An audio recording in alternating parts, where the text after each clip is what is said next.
Business में purchases term कब use होता है अच्छे से समझो। देखो परचेस का मतलब ही होता है खरीदना, तो क्या बिजनेस कुछ भी खरीदता है तो परचेसेस टर्म यूज होता है? ऐसा नहीं है। बिजनेस जब गुड्स को खरीदता है सिर्फ उसके लिए टर्म यूज होता है परचेसेस। मतलब अगर बिजनेस कोई एसेट को खरीद रहा है तो उसके लिए उस स्पेसिफिक एसेट का नाम ही यूज होता है।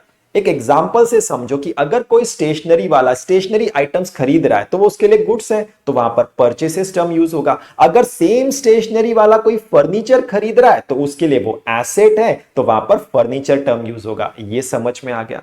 अब परचेसेस दो तरह के होते हैं, एक होता है कैश परचेसेस और दूसरा होता है क्रेडिट परचेसेस। अगर बिजनेस ने गुड्स को पेमेंट करके खरीदा है तो उसे कैश परचेसेस कहा जाता है, और अगर बिजनेस ने गुड्स को उधारी में खरीदा है तो उसे क्रेडिट परचेसेस कहा जाता है। ये भी समझ में आ गया।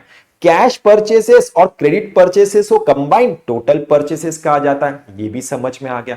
अब परचेसेस रिटर्न किसे कहा जाता है अच्छे से समझो। देखो परचेसेस रिटर्न दो वर्ड से बना है, जिसमें पहला वर्ड है परचेसेस जिसका मतलब आपको समझ में आ गया है, और दूसरा वर्ड है रिटर्न। रिटर्न का मतलब ही होता है वापस करना। तो परचेसेस रिटर्न का क्या मतलब होता है कि बिजनेस जब गुड्स अपने सप्लायर को रिटर्न करता है किसी भी रीजन से, तो उसी को परचेसेस रिटर्न कहा जाता है। ये भी समझ में आ गया। अब परचेसेस रिटर्न को ही रिटर्न्स आउटवर्ड भी कहा जाता है। अब ऐसा क्यों अच्छे से समझो। देखो बिजनेस जब अपने गुड्स को रिटर्न करता है अपने सप्लायर को, तो जो गुड्स का मूवमेंट होता है ना वो बाहर की तरफ होता है, आउटवर्ड की तरफ होता है। इसीलिए परचेसेस रिटर्न को रिटर्न्स आउटवर्ड भी कहा जाता है। ये भी समझ में आ गया। अब टोटल परचेसेस में से जब परचेसेस रिटर्न को सब्ट्रैक्ट करते हैं तो उसे नेट परचेसेस कहा जाता है। ये भी समझ में आ गया। एक एग्जांपल से समझो कि मान लो बिजनेस ने पूरे साल में 60,000 का माल कैश में खरीदा है, तो बिजनेस का कैश परचेसेस कितना होगा? 60,000। 40,000 का गुड्स क्रेडिट में खरीदा है तो क्रेडिट परचेसेस कितना होगा? 40,000। तो बिजनेस का टोटल परचेसेस कितना होगा? 60,000 प्लस 40,000 इज इक्वल टू 1,00,000। ये समझ में आ गया।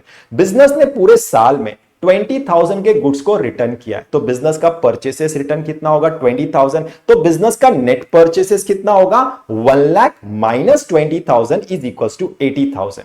ये भी समझ में आ गया। अब अच्छे से समझो। देखो बुक कीपिंग करते समय आपको कैश परचेसेस, क्रेडिट परचेसेस और परचेसेस रिटर्न की सेपरेट एंट्री करनी है, लेकिन अकाउंटिंग करते समय आपको हमेशा परचेसेस रिटर्न को टोटल परचेसेस में से सब्ट्रैक्ट करके दिखाना है। यह भी समझ में आ गया।